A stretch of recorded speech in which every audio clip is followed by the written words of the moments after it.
করে দিই তাহলে এটা পাবো হচ্ছে 10 মিটার পার সেকেন্ড। তার মানে বাবুলের বেগও ছিল সেদিন 10 মিটার পার সেকেন্ড। বাবুল কতখানি দূরত্ব যাবে ভাইয়া? x। তাহলে বাবুল তো সমবেগে যাচ্ছে, সমবেগের ক্ষেত্রে আমরা জানি ac।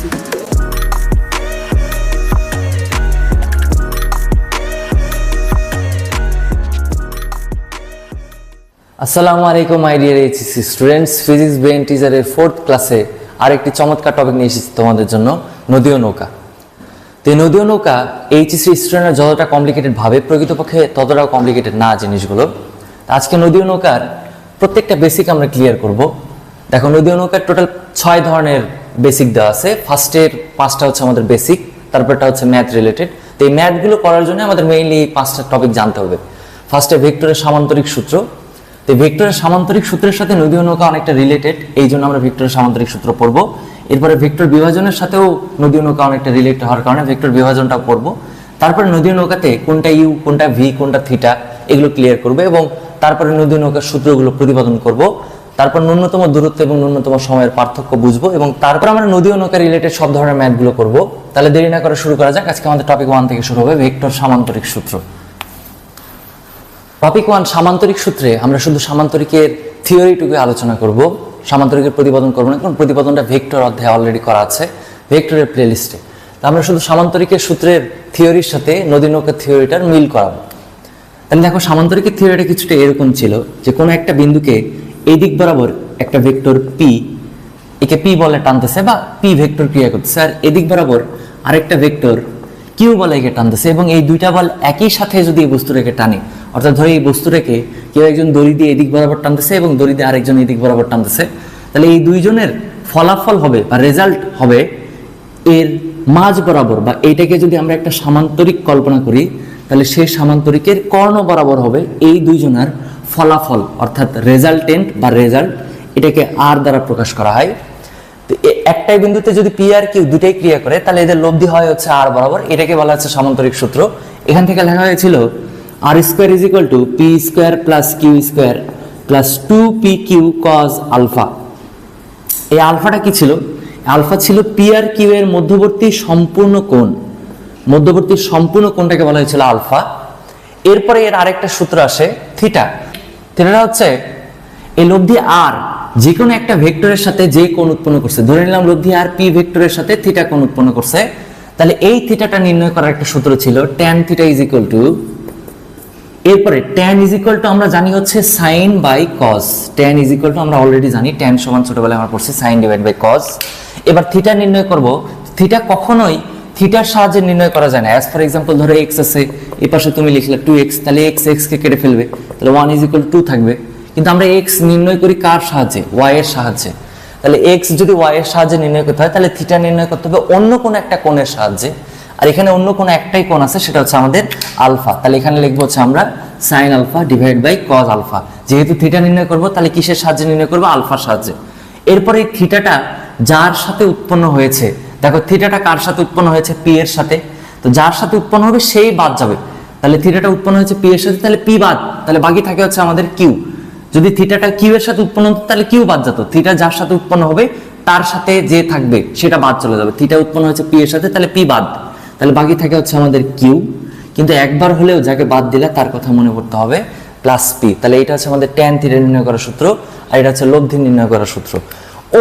অন্য অ্যাঙ্গেলে যদি এই জিনিসটাকে চিন্তা করি, ধরো অ্যাজ ফর এক্সাম্পল এদিক বরাবর পি, এদিক বরাবর কিউই থাকলো এবং এর মধ্যবর্তী কোণ, এবার আমরা এই পাশেরটাকে থিটা ধরলাম, তাহলে সেক্ষেত্রে থিটা নির্ণয় করার সূত্র কি হবে? সেক্ষেত্রে থিটা নির্ণয় করার সূত্র হবে tan theta is equal two, দেখো tan সমান আবারও আমরা জানি sin বাই cos। যেহেতু থিটা নির্ণয় করব, x এর সাহায্যে নির্ণয় করা যায় না, x y এর সাহায্যে নির্ণয় করতে হবে। তাহলে থিটা নির্ণয় করার জন্য এবার আমরা সম্পূর্ণ কোণ পি আর কিউ এর মধ্যবর্তী টোটাল কোণটাকে বলা হচ্ছে আলফা। তাহলে থিটা নির্ণয় করব আলফার সাহায্যে। এবার থিটা কার সাথে উৎপন্ন হয়েছে? দেখো এবার থিটা কিন্তু কিউ এর সাথে উৎপন্ন হয়েছে, তাহলে যার সাথে উৎপন্ন হবে সে তাকে বাদ দিয়ে দিতে হবে। তাহলে কিউ বাদ গেলে বাকি থাকে হচ্ছে আমাদের পি, কিন্তু একবার হলেও যাকে বাদ দিয়েছি তাকে মনে করতে হবে এবং প্লাসটা হবে নিচে। তাহলে এটা হচ্ছে আমাদের tan থিটা নির্ণয় করার সূত্র। তো tan, এই থিটাটা কার সাথে উৎপন্ন হচ্ছে সেটা অবশ্যই আমরা দেখব। এরপরে সামান্তরিক সূত্রের সাথে নদী ও নৌকার কিভাবে সম্পর্ক হয় সেটা দেখব। তো একটা নদী আমরা কল্পনা করি, এখানে একটা নদী, এটা হচ্ছে নদীর টপ ভিউ, উপর থেকে দেখতেছি আমরা নদীটাকে। তো এই নদীতে এদিক বরাবর স্রোত প্রবাহিত হচ্ছিল, ধরে নিলাম এদিক বরাবর স্রোত প্রবাহিত হচ্ছিল। তাহলে স্রোতের বেগ হবে, ধরো যে কোনো একটা বিন্দুতে স্রোতের বেগ হবে হচ্ছে এদিক বরাবর। যদি একেবারে পারে চিন্তা করি, তাহলে একেবারে পারে চিন্তা করলে এখানে স্রোতের বেগ হবে এই দিক বরাবর, এটা হচ্ছে স্রোতের বেগ। তো ওই দিক বরাবর দিলাম স্রোতের বেগ, স্রোতের বেগকে ইউ ধরা হয়। ফার্স্টে এই পরিচয়গুলো আমরা শিখবো একটু পরেই। তো এদিক বরাবর স্রোতের বেগ ইউ। ধরো তুমি নৌকাটাকে চালানোর জন্য এই নৌকাটাকে এদিক বরাবর চালিয়ে দিয়েছো, ধরো নৌকাটাকে এদিক বরাবর চালিয়ে দিয়েছো 90 ডিগ্রিতে, না ধরো 75 ডিগ্রিতে তুমি নৌকাটাকে চালাচ্ছ।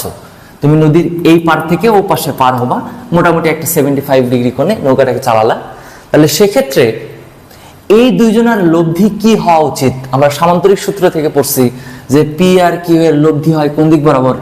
এর কর্ণ বরাবর। সিমিলারলি তাহলে ইউ আর ভি এর লব্ধি হবে কোন দিক বরাবর? মাঝ বরাবর। তাহলে এখানে যদি আমরা একটা সামান্তরিক কল্পনা করি, সেই সামান্তরিকের ঠিক মাঝ বরাবর হবে ইউ আর ভি এর ফলাফল লব্ধি। একটাই জিনিসকে স্রোত এদিকে টানতেছে এবং ওই জিনিসটাকে তুমি নৌকা ওইদিকে নিয়ে যাওয়ার চেষ্টা করতেছো, তাহলে লব্ধি কোন দিক বরাবর হওয়া উচিত? মাঝ বরাবর। তাহলে এক্ষেত্রে আমরা যদি r square is equal to এই সূত্রের সাথে মিলানোর জন্য সূত্র লিখি, তাহলে r square is equal to আসবে u square plus V square plus 2uv cos alpha. কেন? কারণ এই যে ইউ আর ভি এখানকার পি আর কিউ এর মতো আচরণ করতেছে, আর আলফাটা এবার হবে ইউ আর ভি এর মধ্যবর্তী সম্পূর্ণ কোণে। সম্পূর্ণ কোণটাকে বলা যাবে আমাদের আলফা। আর এটা পড়ছিলাম আমরা যে লব্ধি যে কোনো একটার সাথে যে কোণ উৎপন্ন করে, ধরে নিলাম লব্ধি স্রোতের সাথে যে কোণ উৎপন্ন করে সেই কোণকে নাম দিলাম হচ্ছে আমরা থিটা। তাহলে এবার এই ট্যান থিটা নির্ণয় করার সূত্র হচ্ছে, আমরা অলরেডি জানি tan is equal to sine by cos. Sine by cos লিখতে হবে, তাহলে সাইন বাই কজ লিখলাম। থিটা নির্ণয় করব থিটার সাহায্যে নয়, আলফার সাহায্যে। এবং থিটাটা উৎপন্ন হয়েছে কার সাথে? দেখো থিটা উৎপন্ন হয়েছে হচ্ছে ইউ এর সাথে। তাহলে ইউ বাদ বাকি থাকে কি আমাদের ভি। ইউকে বাদ দিয়ে দিতে হবে, বাকি থাকবে হচ্ছে ভি। কিন্তু যাকে বাদ দিলাম তাকে একবার মনে করতে হবে, কিন্তু নিচে মনে করতে হবে। তাহলে এটা হবে ট্যান থিটা নির্ণয় করার সূত্র। এক্ষেত্রে নদী ও নৌকার ক্ষেত্রে তাহলে দুইটা সূত্র অলরেডি পেয়ে গেছি। নদী ও নৌকাতে টোটাল সূত্র আসবে চারটা, চারটার মধ্যে দুইটা আমরা পেয়ে গেছি শুধু সামান্তরিক সূত্র দিয়েই। তাহলে সামান্তরিক সূত্রের ব্যবহার কিভাবে নদী নৌকাতে হয় এটা কি আমরা বুঝতে পারলাম? যে পি ভেক্টর আর কিউ ভেক্টরের লব্ধি হচ্ছে R vector, similarly U vector আর ভি ভেক্টরের লব্ধি হচ্ছে আর ভেক্টর। সম্পূর্ণ কোণ আলফা, লব্ধি যে কোনো একটার সাথে যে কোণ উৎপন্ন করে সেটা হচ্ছে আমাদের থিটা। এটা হচ্ছে সামান্তরিক সূত্রের সাথে নদী ও নৌকার সম্পর্ক। এবার আমরা টপিক 2 এর দিকে আগাই। টপিক 2 তে এবার আমরা শিখবো ভেক্টর বিভাজন। আবারও ভেক্টর বিভাজনের শুধু থিওরিটুকু পড়বো, এর প্রতিপাদন করব না আমরা। ভেক্টর বিভাজনে কি ছিল? এই ভেক্টর বিভাজনটা হচ্ছে সামান্তরিক সূত্রের ঠিক বিপরীত। সামান্তরিক সূত্রে দুইটা অংশ কাজ করতো এবং মাঝখান বরাবর আমরা লব্ধি পাইতাম। এবার যদি আগে থেকেই মাঝখান বরাবর একটা লব্ধি দেওয়া থাকে, সাপোজ আর একটা কর্ণ বরাবর ক্রিয়াশীল, তাহলে এইটা অবশ্যই দুইটা অংশে বা দুইটা উপাংশে বিভক্ত হবে। তো সাধারণত আমরা লম্ব উপাংশে বিভক্ত করি। তো এই দিক বরাবর একটা লম্ব উপাংশ নিলাম, এই দিক বরাবর একটা লম্ব উপাংশ নিলাম, এবং এদের লম্ব নাম করার কারণ হচ্ছে এই দুইজনের মধ্যবর্তী কোণ হচ্ছে 90 ডিগ্রি। তাহলে এবার দেখো এইটুকু জায়গা যদি ফিল আপ করে দিই, এবার কিন্তু এটা আয়তক্ষেত্র হয়ে দাঁড়াবে।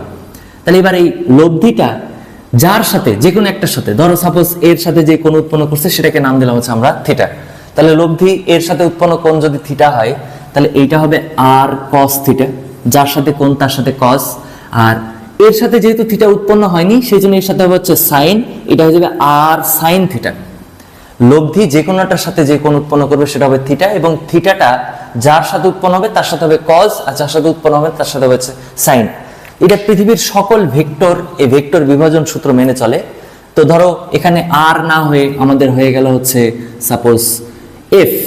তাহলে এফ যদি দুইটা অংশে বিভক্ত হয় তাহলে কি হবে ভাইয়া? এদিক বরাবর ধরো এবার এই কোণটাকে নাম দিলাম হচ্ছে আমরা থিটা। তাহলে এটা হবে এফ কস থিটা, আর এটা হবে হচ্ছে আমাদের এফ সাইন থিটা। এই দুইটা হবে বলের উপাংশ। এর সাথে কেন কস দিলাম? কারণ এর সাথে হচ্ছে কোণ, আর এর সাথে কোণ নাই, এই জন্য এফ সাইন থিটা। এবং পৃথিবীর সকল ভেক্টর রাশি ভেক্টরের বিভাজন সূত্র মেনে চলবে। তাহলে এবার আমরা নদী নৌকার দিকে একটু ফরওয়ার্ড করি। দেখো নদী নৌকাতে কি হয়েছিল? এদিক বরাবর ছিল স্রোত, আর তুমি একটু আগে 75 ডিগ্রি কোণে তোমার নৌকাটাকে চালানো শুরু করলা। এদিক বরাবর স্রোত প্রবাহিত হচ্ছে, তুমি 75 ডিগ্রি কোণে নৌকাটা চালানো শুরু করলা। তারপর এখানে আমরা কি পেয়েছি? এখানে একটা লব্ধি পেয়েছি আর। এই আর যদি এই ভেক্টর বিভাজন সূত্র মেনে এই দিক বরাবর আর এই দিক বরাবর দুইটা উপাংশে বিভক্ত হয়, আর এই কোণটা যদি থিটা ধরো তাহলে এটা হবে আর কস থিটা, আর এইটা হবে হচ্ছে আর সাইন থিটা। বাট এইটা প্রতিপাদন করার কারণ হচ্ছে এই আর কস থিটার পরিবর্তে লেখা যায় হচ্ছে ভি কজ আলফা। আলফাটা কি? এই যে ইউ আর ভি এর মধ্যবর্তী সম্পূর্ণ কোণটা ছিল হচ্ছে আলফা। আর কস থিটার পরিবর্তে ভি কজ আলফা এটা প্রতিপাদন করা যায় সামান্তরিক সূত্রের মাধ্যমে, এবং আর সাইন থিটার পরিবর্তে এখানে প্রতিপাদন করা যাবে ভি সাইন আলফা। অর্থাৎ এই চিত্রটাকে যদি আমরা রিডিফাইন করে লিখি তাহলে রিডিফাইনে চিত্রটা কিছুটা এরকম হবে। আর এর দুইটা অংশ হবে, একটা হবে ভি কজ আলফা আর আরেকটা হবে হচ্ছে ভি সাইন আলফা। সিমিলারলি এই আর সাইন থিটার পরিবর্তে ভি সাইন আলফাটা লেখা যাচ্ছে, আর আর কস থিটার পরিবর্তে ভি কজ আলফাটা লেখা যাচ্ছে। এইটা হচ্ছে আমাদের ভেক্টর বিভাজনের নদী নৌকার সাথে রিলেটেড। শুধু আমরা আপাতত মনে রাখবো যে লব্ধিকে দুইটা অংশে বিভক্ত করলে এই নদীর এই দিক বরাবর হয় ভি কজ আলফা আর এই দিক বরাবর হয় হচ্ছে ভি সাইন আলফা। এটা হচ্ছে আমাদের ভেক্টর বিভাজনের থিওরি। তোমাকে কিছু মনে রাখতে হবে না, প্রত্যেকটা জিনিস আবার প্রতিপাদন করা হবে।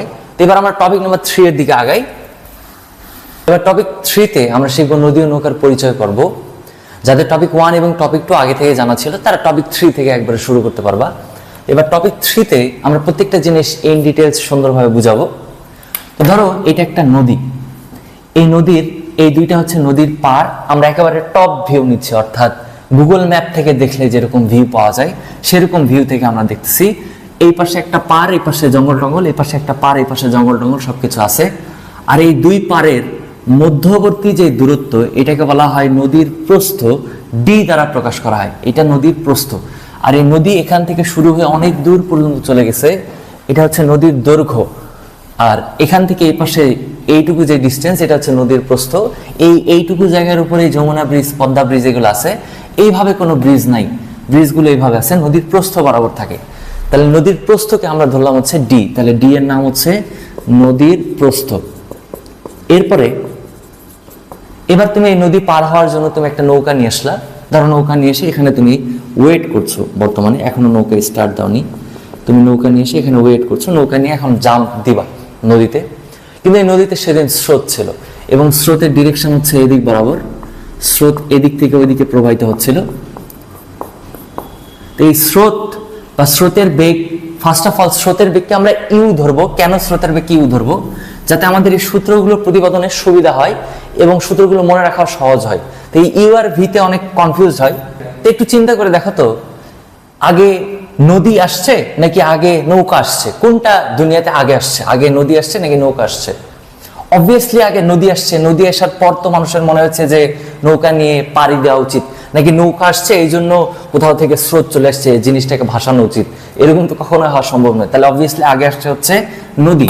এই জন্য নদীতে যেহেতু আগে আসছে তাহলে নদীতে আগে স্রোত আসছে। স্রোতের বেগ আগে ধরতে হবে হচ্ছে আমাদের ইউ, স্রোতের বেগ হবে হচ্ছে ইউ। আর এই ইউ আর ভি এর সিরিয়াল যদি না মনে থাকে তাহলে ছোটবেলায় চলে যাও, P Q R S T U V W X Y Z এরকম পড়ছিলাম। আগে আসে হচ্ছে আমাদের ইউ, পরে আসে ভি। তাহলে দুনিয়াতে আগে আসছে কি? আগে আসছে হচ্ছে আমাদের নদী, আর নদী মানে আগে আসছে হচ্ছে স্রোত। তো স্রোতের বেগকে আমরা ধরবো হচ্ছে ইউ এবং নৌকার বেগকে ধরবো হচ্ছে ভি। ফিজিক্সে আমরা ইউ আর ভি এর সিরিয়ালটা মেনটেন করবো যাতে আমাদের সূত্রগুলো মনে রাখতে সুবিধা হয়।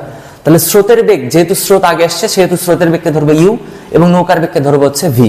আর স্রোত ইউ একটা স্বাধীন ভেক্টর। যেহেতু একটা স্বাধীন ভেক্টর আমরা এটাকে যে কোনো জায়গায় রিপ্লেস করতে পারবো। ধরো এখানে আছে আমাদের নৌকা, তাহলে নৌকার এদিক বরাবর ক্রিয়া করতেছে হচ্ছে আমাদের স্রোত, এটাকে নাম দিলাম হচ্ছে আমাদের ইউ। নৌকার এদিক বরাবর ক্রিয়া করতেছে হচ্ছে আমাদের স্রোত, স্রোতের নাম দিলাম হচ্ছে আমরা ইউ। এখানে নিলাম যাতে তোমার বুঝতে সুবিধা হয়। যেহেতু এটা একটা স্বাধীন ভেক্টর, যে কোনো জায়গায় নিয়ে যেতে পারি মান এবং দিকের পরিবর্তন না করে। এবার তুমি এই নৌকাটাকে এপাশ থেকে ওপাশে নিয়ে যাবা, এপাশ থেকে ওপাশে নিয়ে যাবা। নিয়ে যাওয়ার জন্য তুমি নৌকাটাকে ধরো 110 ডিগ্রি কোণে বা 105 ডিগ্রি কোণে নৌকাটাকে চালনা করলা। তাহলে নৌকাটা এদিক বরাবর, ঠিক এদিক বরাবর যদি চালনা শুরু করতা, নৌকাটাকে যদি এদিক বরাবর স্টার্ট করতা, তাহলে আমরা বলতাম 90 ডিগ্রি কোণে শুরু করছো। কিভাবে? এই যে ইউ এর সাথে কত ডিগ্রি কোণে তুমি নৌকাটাকে চালনা শুরু করতেছো। তো এই নৌকাটাকে ধরো তুমি 110 ডিগ্রি কোণে যাত্রা শুরু করলা, তাহলে নৌকা চালনার দিক হবে এদিক বরাবর মোটামুটি 90 প্লাস সামথিং। এইটা হচ্ছে আমাদের নৌকার দিক বা ভি এর দিক, ভি এর ডিরেকশন হচ্ছে এই দিক বরাবর, নৌকার বেগকে ভি দ্বারা প্রকাশ করায়। এই দিক বরাবর তুমি ভি বেগে যাত্রা শুরু করলা। তাহলে একটু চিন্তা করে দেখো তো, এই স্রোত তোমাকে ঠেলে ঠেলে ঠেলে ঠেলে ওদিকে নিয়ে যাবে না? তুমি প্রত্যেক মুহূর্তে এদিকে আসলা, স্রোত ঠেললো তোমাকে, আবার আসলা, আবার স্রোত ঠেললো তোমাকে। এভাবে স্রোত তোমাকে ঠেলে ঠেলে ঠেলে ঠেলে তুমি এদিক বরাবর নৌকা চালালে, তুমি কি এখান থেকে এখানে গিয়ে পৌঁছাবা সম্ভব? যদি স্রোত না থাকতো তাহলে তুমি এখান থেকে এখানে গিয়ে পৌঁছাতা, কিন্তু যেহেতু স্রোত আছে, তাহলে স্রোতের টানে তোমার নৌকা ভাসতে ভাসতে ধরো কিছু একটা এরকম একটা জায়গায় এসে তোমার লাস্টে নৌকাটা পৌঁছালো। নৌকা পৌঁছালো যেদিক বরাবর, সেইটাই হবে হচ্ছে এদের লব্ধি বা আর বা ফলাফল। এই ইউ আর ভি, এই দুইজন এই নৌকাকে টানাটানি করার ফলেই তো লব্ধিটা এদিক বরাবর পৌঁছালো। তাহলে এইটাই হবে হচ্ছে আমাদের রেজাল্টেন্ট বা আর, লব্ধি, যেদিক বরাবর নৌকাটা প্রকৃতপক্ষে গেছে। এবং আমরা শুধু এই ফলাফলটাই দেখতে পারি, আমরা ভি দেখতে পারি না, ইউ দেখতে পারি না। তো ইউ ধরো স্রোত এদিক বরাবর প্রবাহিত হচ্ছে, এবার ভিটা কি কিছুটা এরকম, ধরো তোমার মোটরসাইকেলের হ্যান্ডেলটা বা তোমার এই যে ধরো এটা নৌকা না, এটা স্পিড বোট, ধরো এই স্পিড বোটের হ্যান্ডেলটা তুমি 110 ডিগ্রি কোণে বাঁকা করে রাখছো। এই নৌকা পার হওয়ার জন্য তুমি মোটরসাইকেল হ্যান্ডেলটাকে 110 ডিগ্রি কোণে বাঁকা করে রাখছো, বাট স্রোতের টানের ফলে তোমার এই 110 ডিগ্রি ধরেই আছো তুমি, মানে শুরু থেকে শেষ পর্যন্ত তুমি 110 ডিগ্রি ধরে আছো, কিন্তু স্রোতের টানে তুমি ধরে আছো এইভাবে, কিন্তু তোমার নৌকা যাচ্ছে এইভাবে, এরকম ঘটনা ঘটে। তুমি ধরে আছো 110 ডিগ্রি কোণে এদিক বরাবরই, কিন্তু স্রোতের টানে তুমি এদিক ধরে থাকা সত্ত্বেও পৌঁছাচ্ছ হচ্ছে এখানে গিয়ে। এইটা হচ্ছে তোমার রেজাল্টেন্ট বা লব্ধি। আর এইটাই আমরা দেখতে পারবো, তুমি কত কষ্ট করে 110 ডিগ্রি কোণে ধরে রাখছো, এইটা কেউ দেখতে পাবে না, তুমি কোন দিক বরাবর পৌঁছালা সেইটাই শুধু মানুষ দেখতে পারবে। তো ফার্স্ট অফ অল, এই ইউ আর ভি এর মধ্যবর্তী যে সম্পূর্ণ কোণ, ইউ আর ভি এর মধ্যবর্তী এই সম্পূর্ণ কোণ, এই সম্পূর্ণ কোণটাকে আমরা নামকরণ করছিলাম হচ্ছে আলফা। দেখো এই আলফা, এইটার ক্ষেত্রে কত ডিগ্রি বের করছি আমরা? 110 ডিগ্রি। এই আলফাটাকে ওয়ান কাইন্ড অফ বলা যেতে পারে না যে নৌকা কোন দিক বরাবর চালালা, তুমি যদি নৌকা আরো হেলায় চালাইতা, আলো নিচের দিকে চালাইতা, তাহলে আলফার মান দেখো আরো বেশি হয়ে যেত। যদি আরো ওইদিকে নিয়ে যাইতে, তাহলে আলফার মান আবার কি হয়ে যেত? কমে যেত। তাহলে আলফা দ্বারা কি বোঝাচ্ছে? আলফা দ্বারা বোঝাচ্ছে তুমি নৌকা কোন ডিরেকশনে চালাচ্ছ। তাহলে এখান থেকে আমরা ফার্স্টে আলফার পরিচয়টা ক্লিয়ার করি। তাহলে আলফার পরিচয়টা হচ্ছে নৌকা চালনা কোণ। তুমি নৌকা কোন অ্যাঙ্গেলে চালাচ্ছ সেইটার উপর ডিপেন্ড করবে হচ্ছে আমাদের আলফা। তুমি যদি নৌকা খুবই কম কোণে এই দিক বরাবর চালাও, তাহলে আলফার মানও দেখো তো এই ভিটা এখান থেকে ধীরে ধীরে কমে এই পর্যন্ত চলে আসবে। তাহলে এটা হবে হচ্ছে আমাদের আলফা। এবার থিটাটা কি হবে? তাহলে আলফা ক্লিয়ার হলো, আমরা আলফা হচ্ছে নৌকা চালনা করে। এবার এই যে তুমি ইউ আর ভি এর লব্ধি কোন দিক বরাবর ক্রিয়া করছো? এই দিক বরাবর, এবং তুমি লাস্টে গিয়ে এই লব্ধি বরাবরই পৌঁছাবা। তো তুমি যেখানে গিয়ে পৌঁছালা, সেই পৌঁছানোর পর এই লব্ধিটা স্রোতের সাথে যে কোণ উৎপন্ন করছে, লব্ধি স্রোতের সাথে যে কোণ উৎপন্ন করছে, সেই কোণটাকে নাম দেব হচ্ছে আমরা থিটা। তাহলে লব্ধি স্রোতের সাথে যে কোণ উৎপন্ন করছে সেই কোণটা হবে হচ্ছে আমাদের থিটা। আর এই থিটাটাকে দেখো তো, আমরা এই থিটাটাকে কি কোণ বলতে পারি? আমরা থিটাটা কি ধরনের কোণ হবে? দেখো তুমি যেখানে পৌঁছাইছো সেই পৌঁছানোর উপর এই থিটাটা ডিপেন্ড করছে। তুমি যদি এখানে গিয়ে পৌঁছাতা, তাহলে থিটা কিন্তু আরেকটু কম হয়ে আসতো। তুমি যদি এখানে গিয়ে পৌঁছাতা, তাহলে থিটা কিন্তু আরেকটু বেশি হতো। তাহলে আমরা থিটাটাকে বলতে পারি ওয়ান কাইন্ড অফ, এটা হচ্ছে পৌঁছানো কোণ। তাহলে এই থিটাটা হবে হচ্ছে আমাদের পৌঁছানো কোণ। তাহলে স্টেপ বাই স্টেপ জিনিসগুলো ক্লিয়ার করি বাবা আরেকবার।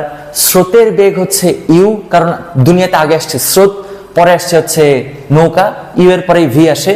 তাহলে স্রোতের বেগ ইউ, নৌকার বেগ ভি। আলফাটা কি? আলফাটা হচ্ছে নৌকা চালনা কোণ বা টোটাল কোণ। ইউ আর ভি এর মধ্যবর্তী সম্পূর্ণ কোণটা হচ্ছে আলফা। আর থিটাটা কি? লব্ধি স্রোতের সাথে যে কোণ উৎপন্ন করছে, বা তুমি যেখানে পৌঁছাইছো সেই পৌঁছানোটা কত ডিগ্রি কোণ উৎপন্ন করছে এই স্রোতের সাথে বা পারের সাথে, এইটা হচ্ছে আমাদের থিটা। তাহলে থিটাকে বলা যাবে পৌঁছানো কোণ, আর আলফাটা হবে হচ্ছে আমাদের নৌকা চালনা কোণ। এবার এই লব্ধি নির্ণয় করার সূত্র দেখো তো, এটা একটা সামান্তরিক গঠন করছে না? একটু বাঁকাটারা হলেও এটা কিন্তু একটা সামান্তরিক গঠন করছে। আর সামান্তরিক গঠন করে থাকলে এই ক্ষেত্রে সূত্র হয়ে যাবে R square is equal to P square plus Q square না লিখে, যেহেতু এখানে ইউ আর ভি আছে, সেহেতু আমরা লিখবো u square plus v square plus 2uv cos alpha, এবং tan theta is equal to আমরা শিখছি sin বাই cos। থিটা কার সাথে উৎপন্ন হয়? দেখো থিটা উৎপন্ন হয় ইউ এর সাথে, তাহলে ইউ বাদ, বাকি থাকে কি আমাদের ভি। আর থিটা নির্ণয় করবো হচ্ছে আলফার সাহায্যে, কিন্তু যাকে বাদ দিছি তাকে একবার হলেও মনে করতে হবে, নিচে মনে করতে হবে। তাহলে tan theta is equal to v sin alpha divide by u plus v cos alpha. এই দুইটা হচ্ছে আমাদের প্রথম দুইটা সূত্র। এর আগে আমি বললাম এই ধরনের দুটো সূত্র আসবে। আর এই আলফা থিটার পরিচয়টা আমাদের মনে রাখতে হবে। আলফা হচ্ছে নৌকা চালনা কোণ, আর থিটা হচ্ছে তুমি যেখানে গিয়ে পৌঁছাইছো সেই পৌঁছানোটা কতখানি কোণ উৎপন্ন করছে, সেটা হচ্ছে আমাদের থিটা। এবার ভেক্টর বিভাজনের সংজ্ঞা অনুসারে লব্ধি দুইটা অংশে বিভক্ত হবে। একটা ধরে নিলাম এদিক বরাবর, আর আরেকটা হবে এর সাথে ঠিক 90 ডিগ্রিতে, তাহলে এদিক বরাবর, এবং এই দুজনের মধ্যবর্তী কোণটা হবে হচ্ছে আমাদের 90 ডিগ্রি, তখন এটাকে বলা যাবে লম্ব উপাংশ। তাহলে এবার দেখো এই লব্ধি দুটো অংশে বিভক্ত হলো, ধরে নিলাম লব্ধি যে কোনো একটার সাথে যে কোণ উৎপন্ন করছে সেটা হচ্ছে আমাদের থিটা। এই যে এখানে এই পৌঁছানো কোণটাও ছিল হচ্ছে আমাদের থিটা, ওই একই থিটা অনুরূপ কোণ আকার ওখানে চলে গেছে। তাহলে এবার দেখো এইটা যদি থিটা হয় তাহলে এই পাশেরটা হবে আর কস থিটা, আর এইটা যদি থিটা হয় তাহলে এটা হয়ে যাবে আর সাইন থিটা। তাহলে এবার একটু ভেক্টরের বিভাজন সূত্রের অংশটুকু মনে করে দেখো, এই আর কস থিটার পরিবর্তে আমি লিখতে বলছিলাম ভি কজ আলফা বহিস্থ কোণের প্রতিপাদন অনুযায়ী, আর এই আর সাইন থিটার পরিবর্তে লেখা যায় ভি সাইন আলফা। আর এর পরিবর্তে ভি হবে, থিটার পরিবর্তে শুধু আলফা হবে। তাহলে আমরা বোঝার সুবিধার্থে এইটুকু অংশকে মডিফাই করে এখানে ডিরেক্টলি লিখে দিলাম ভি কজ আলফা, আর এইটুকুকে আমরা ডিরেক্টলি লিখে দিলাম হচ্ছে এইটুকু হচ্ছে ভি সাইন আলফা। তাহলে লব্ধি দুইটা অংশে বিভক্ত হলো, একটা অংশের নাম হচ্ছে ভি কজ আলফা, আর আরেকটা অংশ হচ্ছে আমাদের ভি সাইন আলফা। আলফাটা কি ইউ আর ভি এর মধ্যবর্তী সম্পূর্ণ কোণে টোটাল কোণটাকে বলা হচ্ছে আমাদের আলফা। এবার একটু চিন্তা করে দেখো তো, নদীর প্রস্থ বরাবর কোন বেগ কাজ করতেছে? নদীর প্রস্থ বরাবর বেগ, এটাকে আর ওয়াই দ্বারা প্রকাশ করা হয়। দেখো নদীর প্রস্থ বরাবর শুধু একটাই বেগ কাজ করতেছে প্রস্থ বরাবর, সেটা হচ্ছে ভি সাইন আলফা। এই ইউ আর ভি এর লব্ধি নিয়েছে, সেই লব্ধিরই তো এই অংশটা, ভি নয়, এই একেবারে প্রস্থ বরাবর কে কাজ করতেছে আমাদের? শুধুমাত্র ভি সাইন আলফা। তাহলে নদীর প্রস্থ বরাবর বেগ হবে, যেহেতু এটা ওয়াই অক্ষ বরাবর, দ্যাটস ওয়াই আর ওয়াই লিখছি, এটা হচ্ছে আমাদের ভি সাইন আলফা। এবং নদীর দৈর্ঘ্য বরাবর বেগ এবার হবে আমাদের নদীর দৈর্ঘ্য বরাবর বেগ, যেহেতু এটা এক্স অক্ষ বরাবর ক্রিয়া করতেছে এই জন্য আমরা এটার নাম দিলাম হচ্ছে আর এক্স। দেখো নদীর দৈর্ঘ্য বরাবর কোন বেগ কাজ করতেছে, ভি সাইন আলফা নাকি ভি কজ আলফা? অবভিয়াসলি দৈর্ঘ্য বরাবর কাজ করতেছে হচ্ছে ভি কজ আলফা, কিন্তু শুধু ভি কজ আলফা কাজ করতেছে না, ভি কজ আলফার সাথে আরো একটা বেগ কাজ করতেছে, সেটা হচ্ছে আমাদের নদীর স্রোত।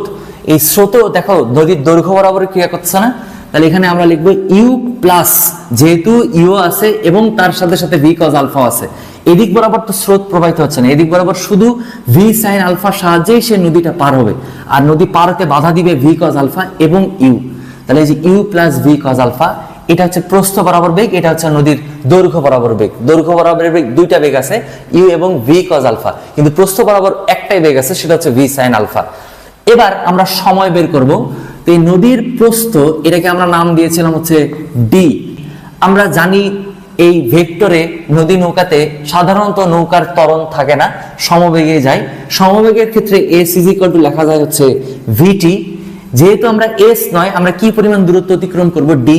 তাহলে ডি ইজ ইকুয়াল টু লেখা যাবে ভিটি, কিন্তু এখানে এবার ভি লেখা যাবে না, ডি অর্থাৎ নদীর প্রস্থ বরাবর বেগের কোন অংশ কাজ করতেছে? নদীর প্রস্থ বরাবর, দেখো নদীর প্রস্থ বরাবর শুধু বেগের একটাই অংশ কাজ করতেছে, প্রস্থ বরাবর একটাই অংশ কাজ করে ভি সাইন আলফা, আর দৈর্ঘ্য বরাবর ভি কজ আলফা এবং তার সাথে সাথে হচ্ছে ইউ। তাহলে প্রস্থ বরাবর যদি ভি সাইন আলফা কাজ করে, আর তুমি যদি প্রস্থ বরাবরই দূরত্ব অতিক্রম করতে চাও, তাহলে প্রস্থ বরাবর দূরত্ব অতিক্রম করার জন্য প্রস্থ বরাবর বেগই তোমাকে হেল্প করবে। তাহলে এখানে ভি না লিখে আমরা লিখবো হচ্ছে ভি সাইন আলফা। তাহলে এখান থেকে টি ইজ ইকুয়াল টু লেখা যাবে d divide by V sine alpha. এটাই হচ্ছে আমাদের নদী নৌকার সময় নির্ণয় করার একমাত্র সূত্র, এটা ছাড়া আর কোনো সূত্র নাই।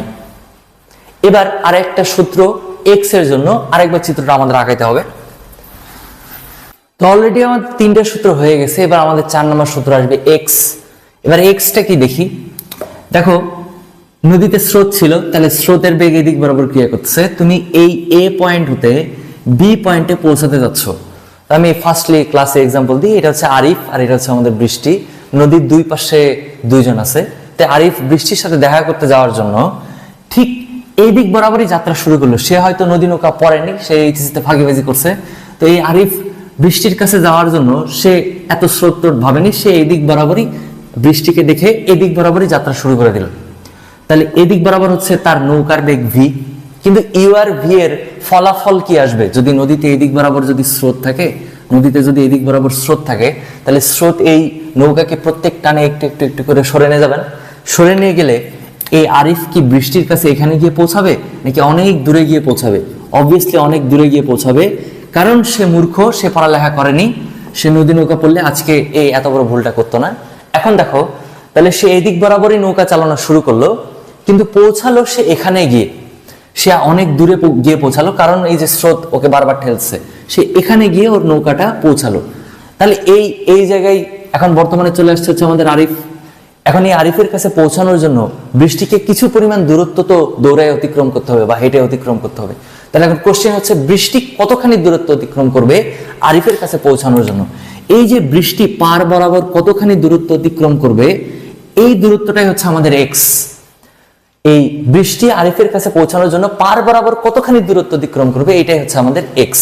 তাহলে আরিফ যাত্রা শুরু করেছিল ঠিক বৃষ্টির দিক তাক করে, অর্থাৎ 90 ডিগ্রি কোণে। তাহলে এই যে ইউ আর বি এর মধ্যবর্তী সম্পূর্ণ কোণ, এটাকে আমরা বলছিলাম হচ্ছে আলফা। এই ক্ষেত্রে 90 ডিগ্রি, কোনো ক্ষেত্রে 90 ডিগ্রি নাও হতে পারে। ধরো এটা আরেকটু এদিকে, বৃষ্টি এখানে আছে, সেক্ষেত্রে বৃষ্টি এখান থেকে ওই আরিফের কাছে পৌঁছানোর জন্য যতখানি দূরত্ব অতিক্রম করবে সেটা হচ্ছে আমাদের এক্স। তাহলে এবার সে বৃষ্টির দিক বরাবর নৌকা চালানো শুরু করলেও পৌঁছালো অনেক দূরে গিয়ে। পৌঁছানোর পরে এইটুকু দূরত্ব বৃষ্টি কতখানি দূরত্ব অতিক্রম করছে, এক্স নির্ণয় করার সূত্র হচ্ছে, দেখো আবারও এস ইজ ইকুয়াল টু ভিটি। কারণ এই নদী নৌকা রিলেটেড কখনোই ত্বরণ থাকে না এইচএসসি লেভেলে, ত্বরণ থাকলে আমরা সেখান থেকেও বের করে নিতে পারবো, সমস্যা নেই। তখন s is equal to v t না লিখে s is equal to u t plus half a t square বসাই দিব।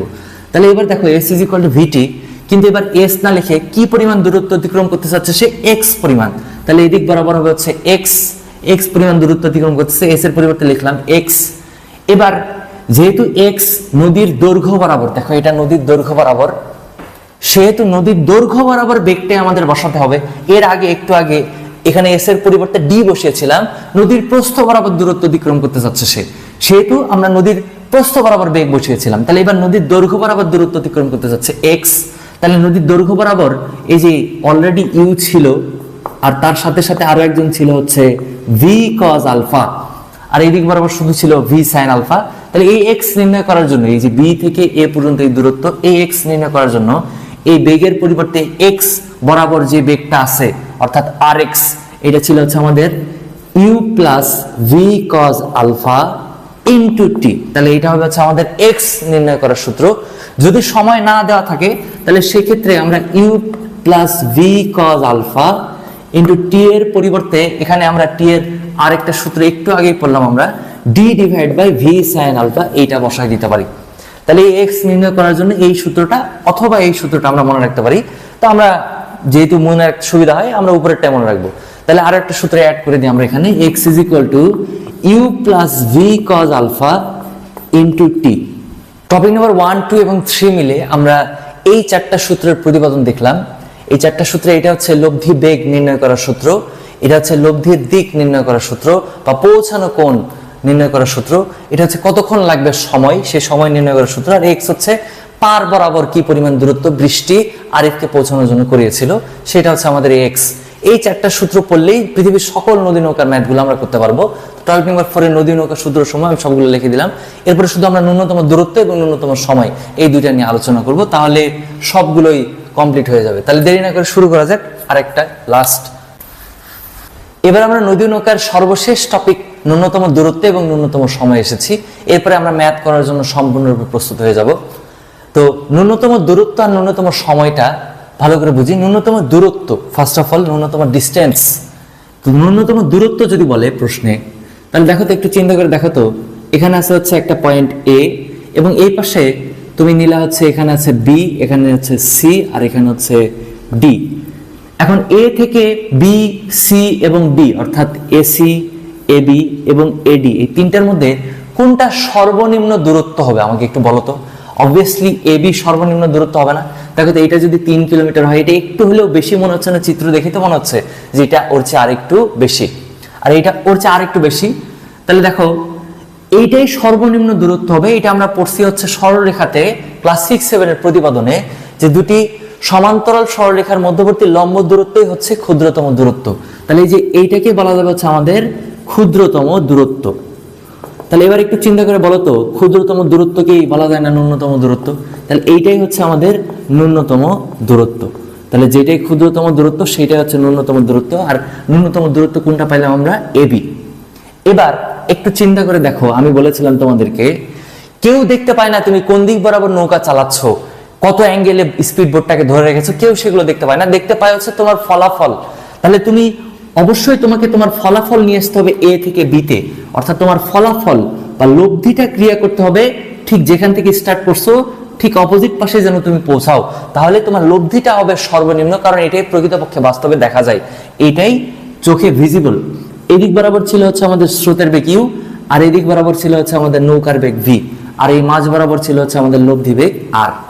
তাহলে লব্ধি স্রোতের সাথে যে কোণ উৎপন্ন করে সেটাকে কি আলফা বলা হয় নাকি থিটা বলা হয়? একটু মনে করে দেখো তো।